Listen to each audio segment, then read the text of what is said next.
વિશ્વામિત્રી નીચે જે પિલ્લરો આવેલા છે ત્યાંથી માટી જે ખોદકામ કર્યું છે તમે જોઈ શકો છો કે માટી હું બતાવવા માંગીશ કે જે પ્રકારે માટી ઘણી બધી અંદર માટી હતી, માટી બધી કાઢી લેવામાં છે, પિલ્લરોને નુકસાન થઈ જાય એમ છે।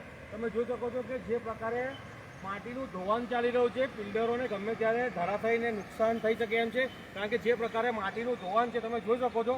માટી આ લોકોએ ઊંડી કરવા માટે કરી, પણ જે પ્રકારે બ્રિજનું બંધારણ હતું એ બંધારણને હવે ગમે ત્યારે પણ નુકસાન થઈ શકે છે તેમ છે। તમે જોઈ શકો છો કે જે પ્રકારે એક જ તરફી ઊંડી કરવામાં આવી, ખરેખર આ જગ્યા પર ઊંડી કરવાની જરૂર નથી, કારણ કે જે પ્રકારે અત્યારે પિલ્લરોની જગ્યા ધોવાઈ રહી છે, ગમે ત્યારે પણ જ્યાં કહેવામાં આવે વિશ્વામિત્રી બ્રિજ ધરાશાયી થઈ શકશે। જવાબદાર કોર્પોરેશન શું આની જવાબદારી લેશે? કારણ કે જે પ્રકારે અત્યારે તમે જોઈ શકો છો પિલ્લરની નીચેની માટી તમામ જગ્યા ઉપર ધરાશાયી થઈ છે। તમે જોઈ શકો છો કે પિલ્લર કેટલો બધો નીચો જતો રહ્યો છે। હવે આની જવાબદાર કોણ લેવા માટે?